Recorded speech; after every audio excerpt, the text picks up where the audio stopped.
Assalamualaikum warahmatullahi wabarakatuh. Telah sampai kepada saya sebuah video di mana Dr. Haris Ismail, pemilik saluran YouTube Protagonis Insight, membuat satu kesalahan akidah yang berat. Dan ini adalah kesalahan, maknanya dalam bab akidah ni kesalahan yang berulang kali. Sebelum ini ada kesalahan akidah bahawa sesiapa yang tidak beriman kepada keseluruhan hari akhirat itu, dia tetap seorang Muslim. Kemudiannya, apabila kita membaca dalam Al-Quran, apabila Allah Subhanahu Wa Taala berbicara secara terus dengan Nabi Musa alaihissalam, dikatakan itu bukan Allah Subhanahu Wa Taala. Sebaliknya, apa nama dia? Encik kalam lafzi kan? Dan kali ini, satu lagi kesalahan dalam hal akidah. Menariknya, kali ini beliau dalam rangka membicarakan kesalahan cara solat seseorang di mana ia duduk dalam isu fiqh.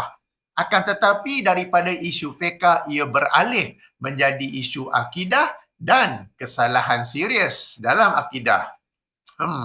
Macam familiar saja. Baru-baru ini pun seorang ustaz selebriti yang ulas isu fiqh tetapi beralih menjadi kesalahan isu akidah yang serius. Alhamdulillah, saya telah pun membuat video react bagi menjelaskan, membetulkan kesalahan tersebut.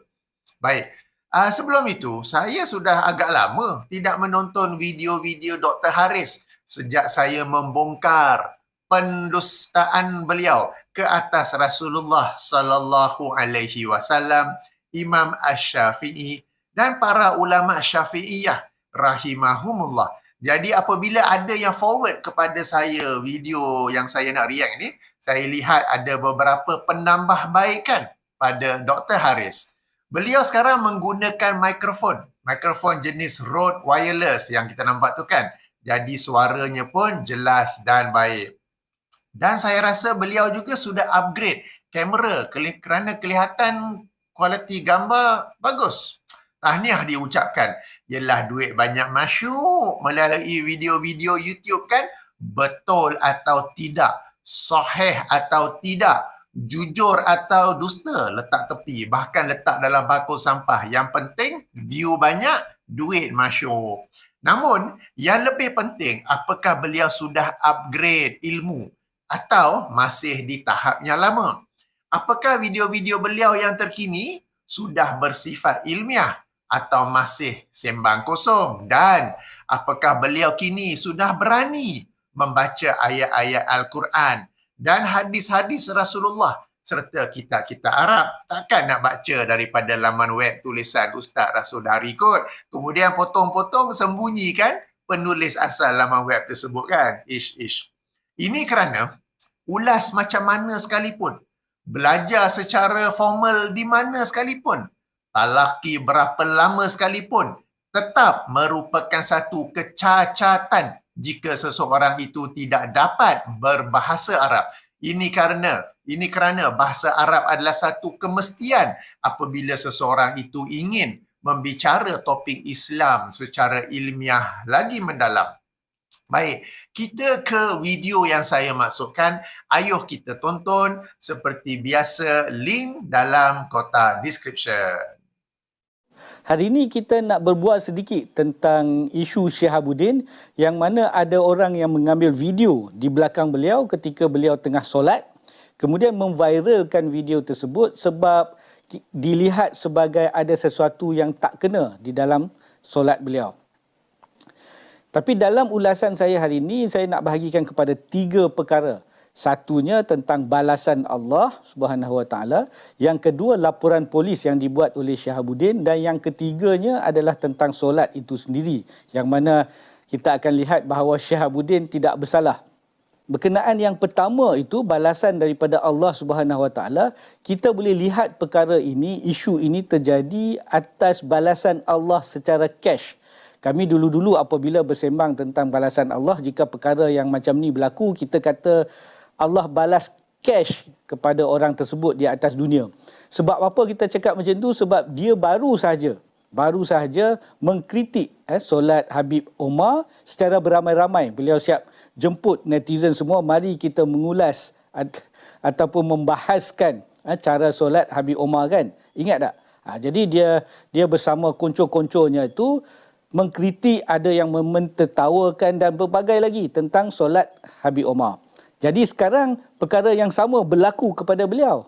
Jadi kita namakan ataupun kita panggil sebagai Allah balas cash kepada dia di atas dunia. Jadi apa yang dia buat kepada orang lain sekarang kena kepada dia secara terus. Allah tak tunggu di akhirat untuk balas perkara ni kan. Jadi Allah balas di atas dunia terus. Kan? Yang lain-lain kita tak tahulah tentang kritik-kritik beliau terhadap ulama' lain itu mungkin Allah akan balas di akhirat. Tapi yang ni Allah balas direct di atas dunia. Baik, Dr. Haris ingin mengulas 3 perkara. Pertama, balasan Allah. Kedua, laporan polis. Ketiga, cara solat Ustaz Syihabuddin. Fokus saya ialah tentang perkara pertama, yang ini balasan Allah. Dr. Haris ada direct connection dengan Allah ke? Sehingga boleh mengulas tentang balasan Allah, sehingga boleh bercakap bagi pihak Allah bukan sekali tetapi beberapa kali. Saya nukil sebahagian daripadanya ya. Dr. Haris kata kita boleh lihat perkara ini, isu ini terjadi atas balasan Allah secara cash.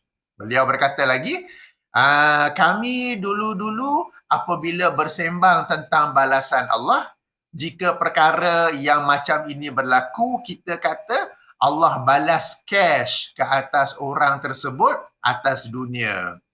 Beliau berkata lagi, sebab apa kita cakap macam itu? Sebab dia baru saja mengkritik solat Habib Umar secara beramai-ramai. Jadi sekarang perkara yang sama berlaku kepada beliau. Jadi kita namakan atau kita panggil sebagai Allah balas cash kepada dia di atas dunia. Jadi apa yang dia buat kepada orang lain, sekarang kena kepada dia secara terus. Allah tak tunggu. Amboi, boleh tahu Allah tunggu ke tak tunggu? Allah tak tunggu di akhirat untuk balas perkara ni. Jadi Allah balas di atas dunia. Oh, boleh tahu Allah tunggu tak tunggu. Allah balas dunia akhirat. Hebat direct connection ni. Ini wali Allah tahap lagi tinggi daripada semua wali-wali ni. Lagi tinggi pada tahap Nabi dan Rasul ni. Rasulullah SAW pun kadang-kadang bimbang kalau Allah menurunkan azab ke sampai-sampai hari hujan, kalau ada guruh dan kilat pun baginda dalam suasana risau. Okey, isteri menyerangkan bahawa baginda berjalan ulang-alik. Bila tanya kenapa? Aku bimbang jika ini adalah azab Allah. Rasul ni tau. Tapi wali Allah seorang ni dia boleh tahu Allah tunggu tak tunggu, balasannya di dunia ke akhirat ke. Walamak, hebatlah. Apa lagi kata Dr. Haris? Tetapi yang ini Allah balas direct di atas dunia. Okey. Tuan-tuan dan puan-puan yang dirahmati Allah. Sesiapa yang ada ilmu akidah yang benar, kesedaran akidah yang sahih, tidak akan berkata-kata sedemikian. Boleh saja tidak bersetuju dengan apa yang dilakukan oleh seseorang, boleh saja membuat video react, membuat video kritikan, dipersilakan. Namun, jangan menjadi jurucakap Allah sehingga berbicara bagi pihak Allah. Bahawa kononnya Allah balas cash. Saya tahu itu ialah kiasan yang bermaksud Allah balas terus. Anda ada direct connection dengan Allah ke? Untuk berkata sedemikian, wahai Dr. Haris, bahawa konon isu ini terjadi atas balasan Allah, bahawa konon Allah tak tunggu di akhirat untuk balas perkara ini. Kan macam saya katakan, alamak, siap boleh tahu Allah tunggu tak tunggu. Siap boleh tahu Allah nak balas di dunia atau di akhirat. Sesiapa yang ada sedikit rasa takut kepada Allah tidak akan mengeluarkan kata-kata sedemikian meskipun sekadar sembang-sembang, meskipun sekadar berbual-bual. Ini kerana dia sedang bercakap tentang Allah, sedang menjadi jurucakap Allah, seolah-olah mendapat wahyu daripada Allah yang mengkhabarkan bahawa Allah tak tunggu lagi dah. Allah balas sekarang serta-merta. Ayuh sama-sama kita ulang kaji ayat 33 surah Al-A'raf, surah yang ke-7, di mana Allah Subhanahu wa taala berfirman, Qul innama harrama rabbiyal fawahisha ma zahara minha wa ma batan wal isma wal baghya bighairil haqq wa an tusyriku billahi ma lam yunazzil bihi sultana wa an taqulu 'ala Allahi ma la ta'lamun. Bermaksud, katakanlah Tuhanku hanya mengharamkan perbuatan yang keji, baik yang nampak ataupun tersembunyi, dan perbuatan dosa melanggar hak manusia tanpa alasan yang benar, dan mempersekutukan Allah dengan sesuatu yang tidak Allah turunkan hujah ke atasnya. Dan ada satu lagi kesalahan yang lebih serius daripada mempersekutukan Allah, lebih serius daripada mensyirikkan Allah. Apakah itu? Wa an taqulu 'ala Allahi ma la ta'lamun. Dan bahawasanya anda berkata-kata terhadap Allah apa yang kamu tidak ketahui. Kita tak tahu perkara macam ni. Berani boleh sebut ini balasan Allah. Berani boleh sebut Allah tunggu tak tunggu dunia ke akhirat. Macam saya kata, nak kritik dipersilakan. Nak react dipersilakan. But who are you? Who do you think you are? Talking on behalf of Allah, that Allah is giving the punishment immediately, without waiting. Kan? Ulasan ulama terhadap rangkap terakhir ayat ini sudah saya kemukakan dalam video yang ini ketika mengulas ujian Allah adalah gurauan Allah. Sebab ayat yang sama ni lama dulu saya pernah kemukakan juga, dan Dr. Haris mengkritik bahawa saya salah menyalahgunakan ayat. Padahal dia sendiri tak pernah belajar kaedah-kaedah tafsir. Dia belajar di Universiti Melaya, silibus yang sangat basic tentang Al-Quran, tentang ayat-ayat Mekah, ayat-ayat Manidah, sebab turunnya Al-Quran. Dia tak belajar kaedah-kaedah tafsir. Kemudian boleh pula nak kata orang lain salah tafsir. Kayak ini kita kata confident terlebih ni. Baik. Tak apalah. Kemudian, jika kita merenungi apa yang berlaku ke atas Ustaz Shihabuddin, kita akan dapat tahu bahawa apa yang dikatakan itu tidak benar. Ini kerana dengan rakaman tersebut, sesiapa yang mengkritik cara solat Ustaz Shihabuddin, dia sebenarnya mengkritik cara solat Habib Umar. Jika dikatakan cara solat Ustaz Shihabuddin banyak yang salah, maka cara solat Habib Umar pun lagi banyak. Anda boleh teruskanlah ayat itu ya. Justru jika hendak, saya ulangi jika hendak dikatakan bahawa apa yang berlaku ialah balasan Allah, saya bertanya balik, takkanlah Allah mampu balas macam tu je? Takkanlah Allah balas dengan sesuatu yang lebih memburukkan? Yang lebih memburukkan kritikan ke atas so-called walinya. Okey, baik, sehingga sini saja ulasan saya. Pendek pula 11 minit je. Kesimpulannya, tuan-tuan dan puan-puan yang dirahmati Allah, kita hendaklah sentiasa peka, sentiasa prihatin terhadap isu akidah.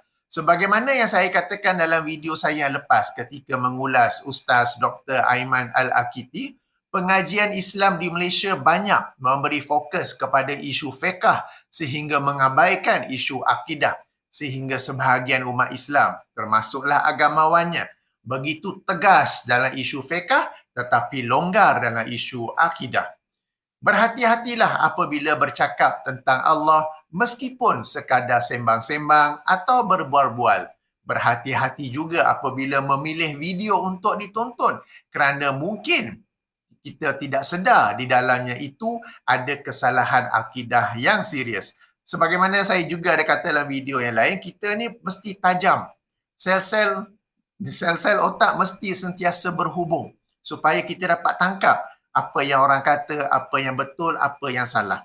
Kalau kita sel-sel kurang berhubung, okey, berhati-hatilah dalam menonton sesuatu video kuliah agama. Sebab kalau kita tonton daripada orang yang salah, kita mungkin tak dapat menangkap kesalahannya. Dalam kes ini bagus, orang yang forward video tu kepada saya bagus. Dia telah dapat menangkap kesalahan Dr. Haris. Cuma dia tak buat video, dia suruh saya buat video. Okey, tak apa, dah buat dah pun ya. Baik, sehingga sini saja dahulu. Subhanakallahumma wa bihamdika asyhadu an la ilaha illa anta astaghfiruka wa atubu ilaika.